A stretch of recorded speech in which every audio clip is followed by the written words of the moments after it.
if you are from Papua New Guinea, and there's a good chance that you are, because it turns out a lot of people from PNG actually watch these videos.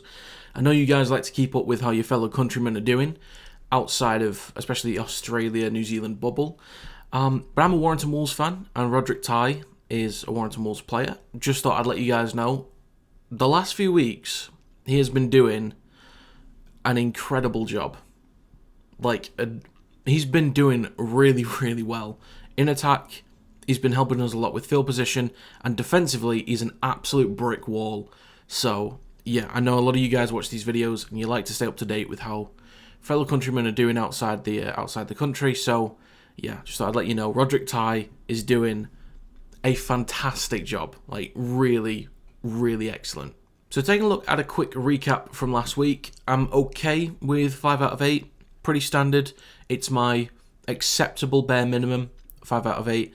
Again, okay with the margins. They're very difficult to get, but we'll crack on this week. A few tough games in here, so we'll see how they go, but yeah, let's crack on with the first game of round 12. Kicking things off in this round, we have the Bulldogs taking on the Dragons, starting with the team list of the Bulldogs. In the backs, they have Connor Tracy, Jacob Kiraz, Bronson Cherry, Stephen Crichton, Josh Adokar, Matt Burton and Drew Hutchison. In the forwards are Max King, Reid Marnie, Samuel Hughes, Viliami Kikau, Jamin Salmon and Josh Curran. And on the bench is Bailey Hayward, Curtis Morin, Jacob Preston and Jake Turpin. On the side of the Dragons, they have Tyrell Sloan, Zach Lomax, Moses Suley, Jack Bird, Michaeli Ravalawa, Cal Flanagan and Ben Hunt. In the forwards are Francis Molo, Jacob Liddle, Harmay Sele, Tom Eisenhuth, Jaden Sewer and Jack DeBellin. And on the bench for the Dragons, Farmanu Brown, Blake Laurie, Raymond Faitala Mariner and Luciano Leilua. So I was really hoping that the Bulldogs would get it done against the Raiders. They were in a good position to do so, especially with the lack of plays that the Raiders had. So the fact that they had that much control, just in terms of number of players on the pitch, with an 8-point lead and just completely lost it, especially with a team that's without one of their key players in Jamal Fogarty, was very disappointed from the Bulldogs. Now, the Dragons over the last couple of weeks they've been okay, and the production from Zach Lomax, especially on the wing, has been solid. Because, typically when the ball is spread, your second rowers are going to get the ball more than your centres are going to get the ball more than your wingers, just as the ball spreads across the field. So the wingers can't really have too much production, but we've seen this season, when Zach Lomax touches the ball on the wing, they want to get the ball to him because of what he can produce individually. It's a little bit like Selwyn Cobbo when he was on the wing last season.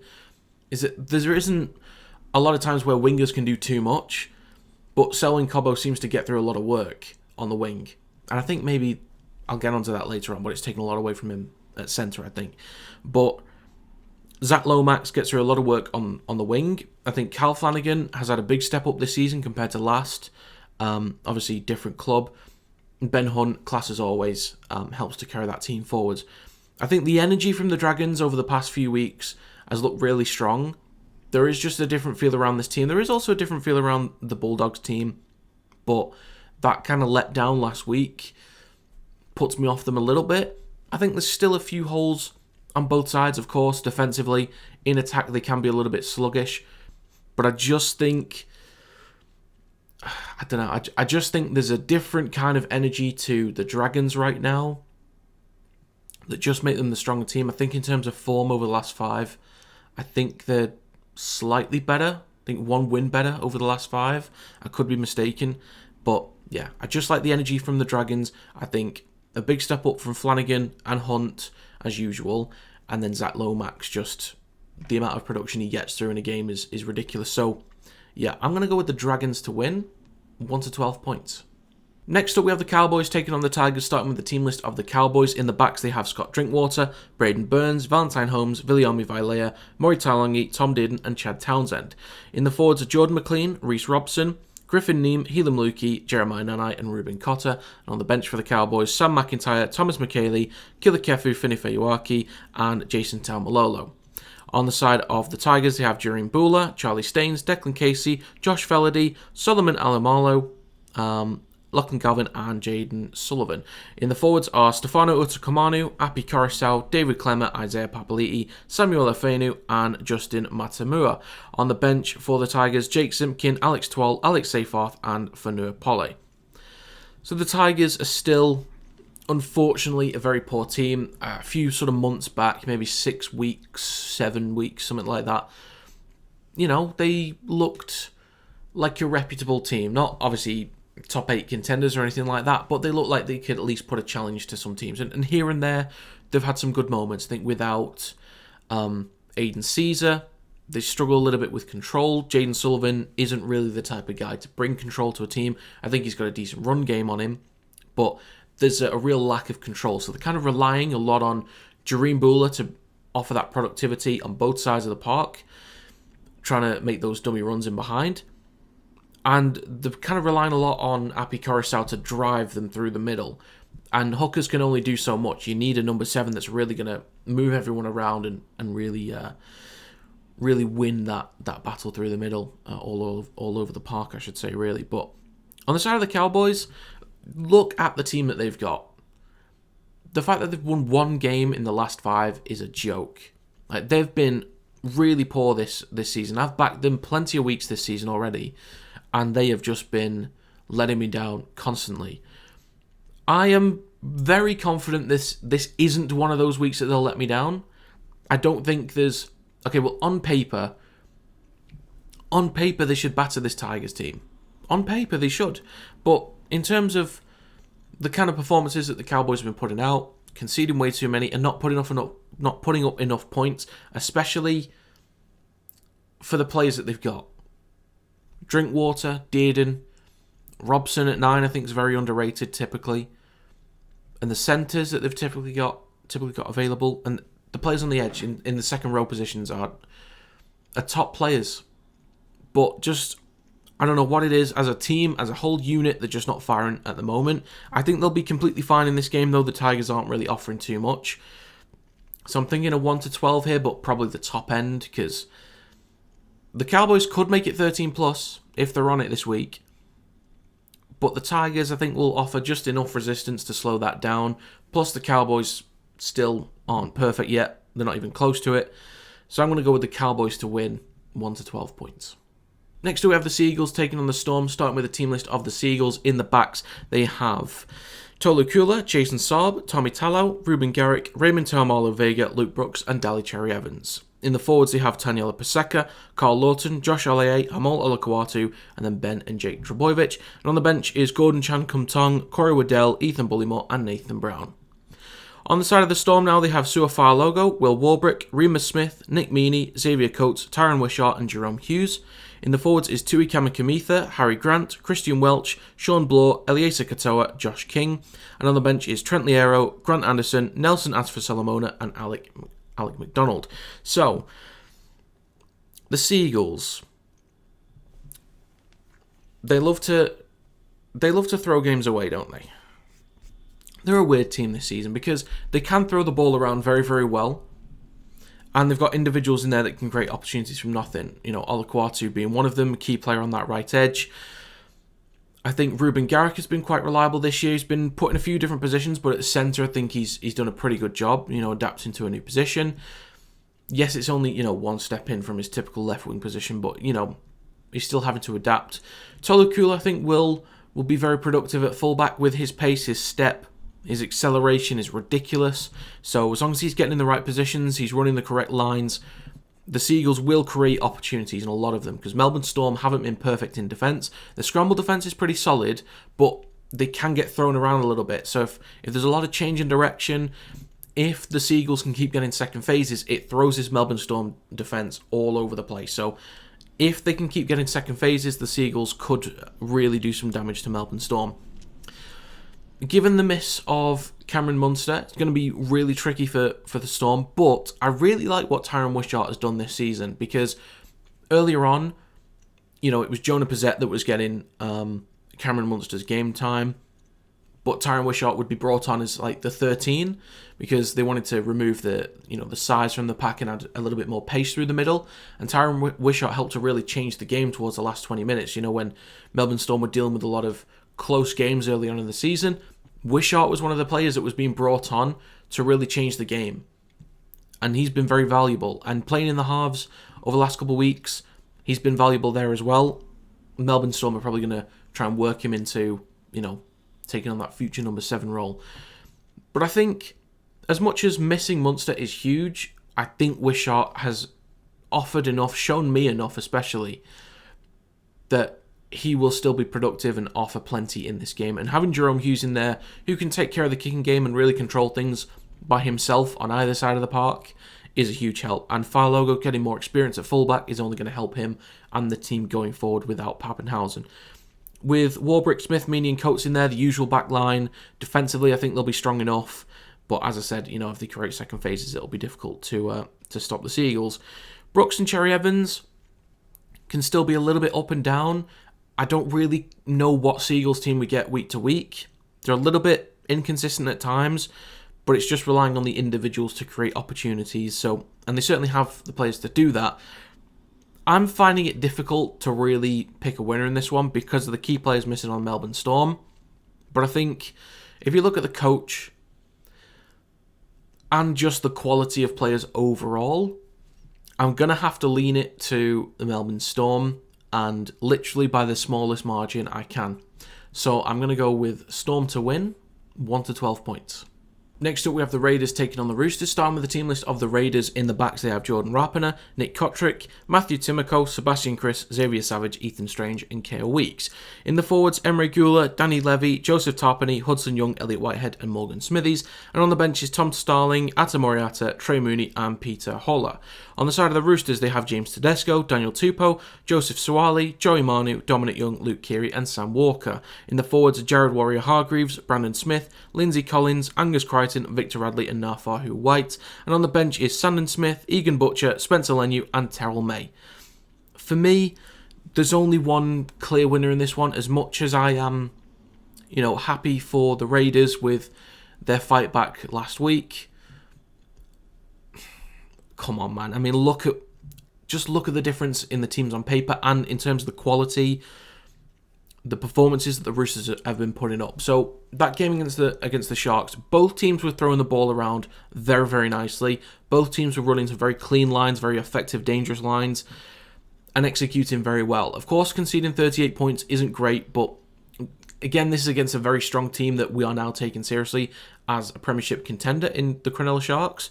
And the Roosters, as much as I backed them last week, I'm not even disappointed about them losing because, one, it's against a strong team, and two, they still put up 30 points against them. Against a typically strong defensive team, I'm still fine with the Roosters. And you look at recent results anyway, before the Sharks game, the Roosters have still been dominating and playing extremely well. Kieran Walker have been doing a great job in the halves. They seem to have found their rhythm and, pretty locked in at this point. James Tedesco is having a great season so far. Nothing immense, but is helping to really drive that team through the middle, help them with field position, and be very effective when he returns the ball. Tupou and Young finishing tries very well, and Suwali and Manu as reliable as ever in the centre positions. In the forward pack, Lindsay Collins, you know what he's all about, helps drive that team, and Brandon Smith is really picking up that rhythm through the middle as well, and he seems to have found his place there. And Angus Crichton, having him back in, he's a very productive player on that left edge, and has been huge for the Roosters since he's come back in. Maybe having Victor Radley on the right edge is going to be a little bit of a tough one. Maybe they just swap him and White.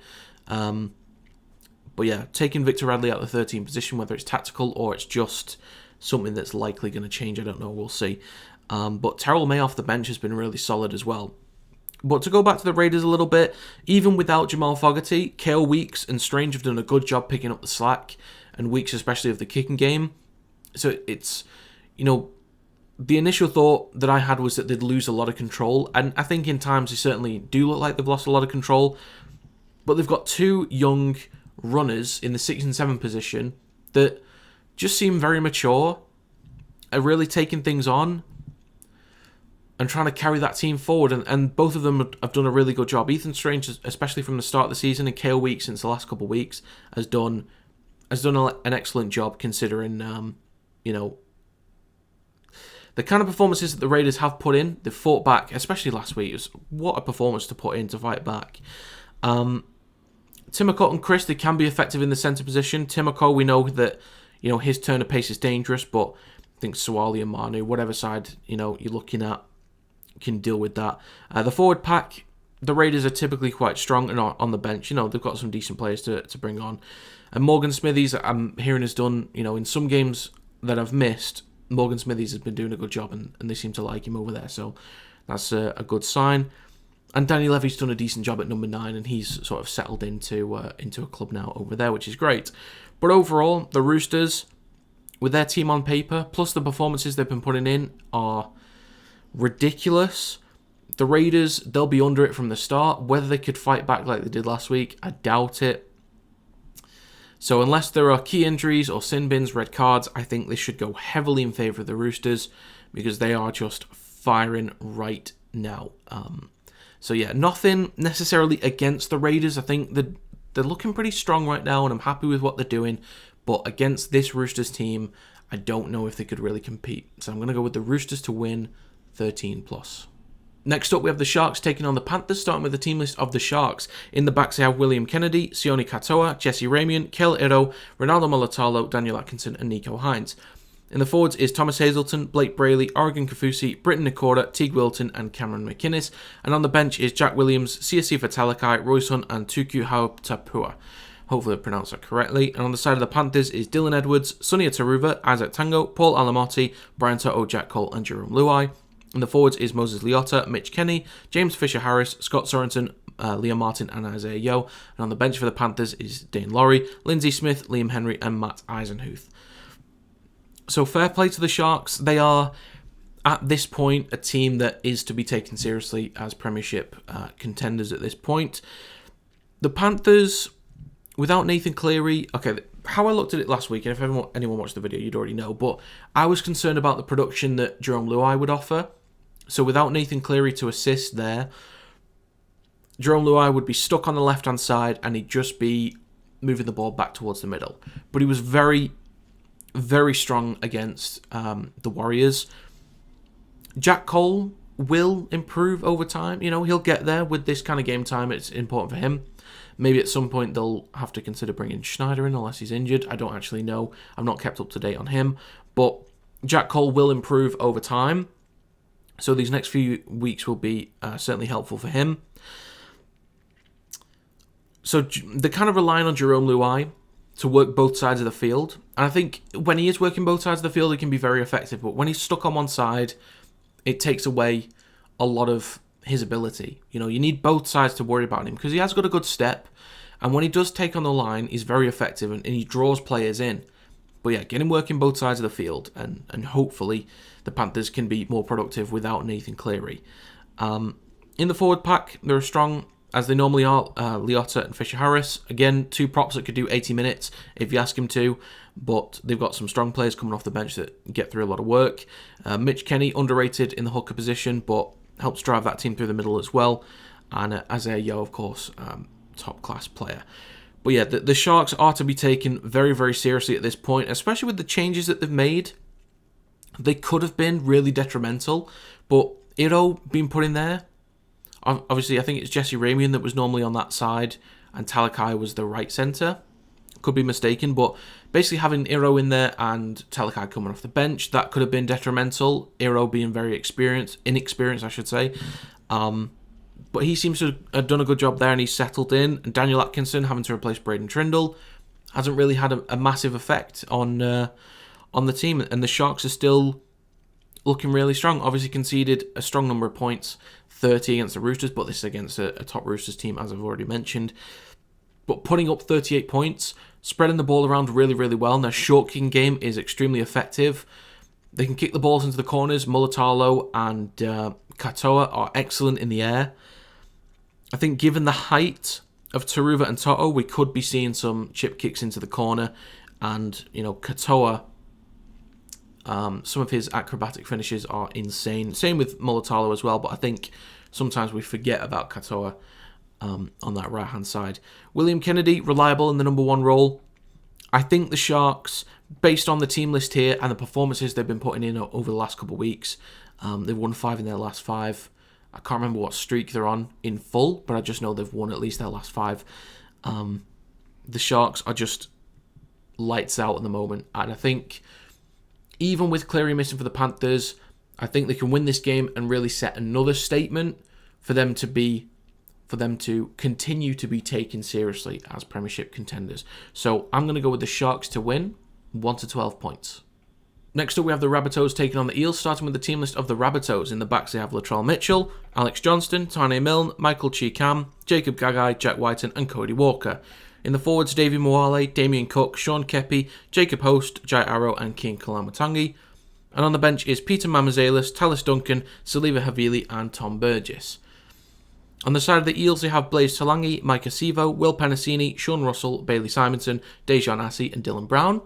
In the forwards are Regan Campbell-Gillard, Joey Lussick, Junior Barlow, Sean Lane, Ryan Matheson, and Jermaine Hopgood. And on the bench is Bryce Cartwright, Makahesi Makatoa, Joe Offengawi, and Kelme Tuolangi. So, the poor Rabbitohs. It's not looking good, is it? It's not looking good. However, that's only results-wise. Obviously, that's one of the most important things.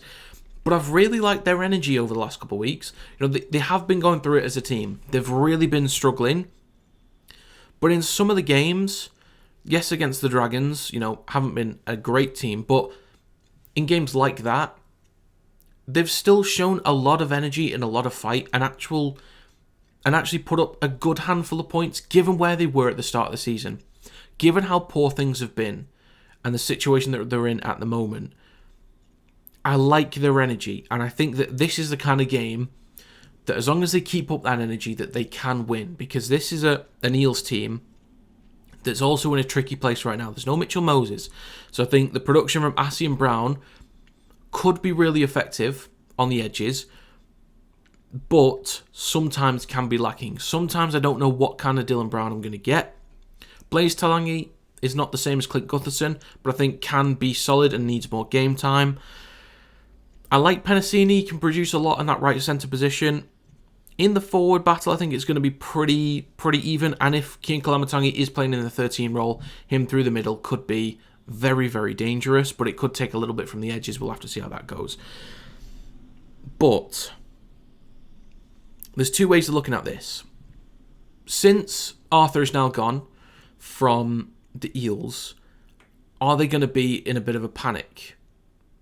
Is Trent Barrett going to be leading this team to a victory? Possibly, because I think, you know, as a coach, as a leader, Trent Barrett ain't too bad, is he? Let's be honest. Like, as much as we, you know, want to talk about his Bulldogs days, I think he's still a solid leader.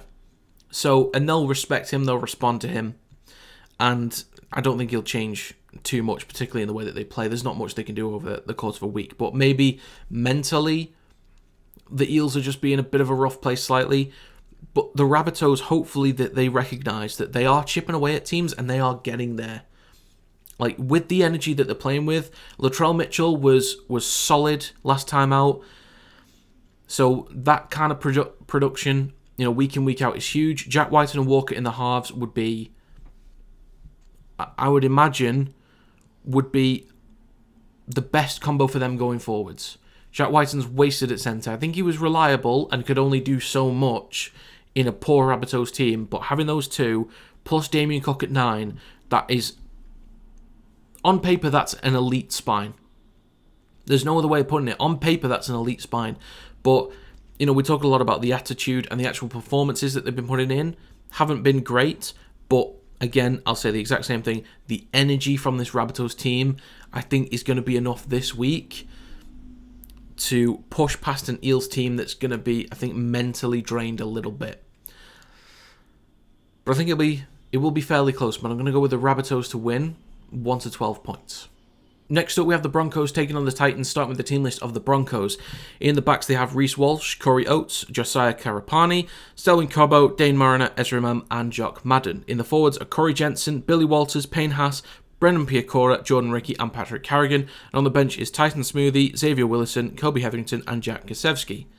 On the side of the Titans is Keno Kinney, Alafiana Khan Pereira, Brian Kelly, Jojo Fafita, Tony Francis, Chris Randall, Tom Weaver. And the forwards are Moeki Fatueka, Sam Verrills, Josiah Pahulu, David Fafita, Bo Fermor, and Cleese Haas. On the bench for the Titans is Keenan Palacia, Isaac Liu, Aaron Clark, and Joe Stimson. So for me, the Broncos are ready for a big win. With all the crap that they've gone through with players getting injured, like in the middle of games, or having to deal with long-term injuries, I think the Broncos are ready to kind of burst out and take a huge win. The Titans, I think, are doing fairly well given the changes that they've had to make in the spine especially. Great job from Kinney last time out. Randall and Weaver will be a little bit questionable. We'll kind of see how that goes. Production-wise, I don't think they'll be able to compete with Ezra Mam and Jock Madden. Sam Verrills back in the number 9 role is going to be helpful for him to hopefully push the Titans through the middle, because they will need everything that they can get to compete against the forward pack of the Broncos. With Payne Haas in there, Billy Walters back in there as well, Patrick Carrigan, class act at 13, and Piacora and Ricky have been doing really well this season, especially Piacora down that left-hand side has done a great job. So I'm looking at Ezra Mam to produce plenty of opportunities, and Reece Walsh especially. Hopefully all the key players can actually finish the game. No Katoni Staggs, which is going to be unfortunate on that right edge.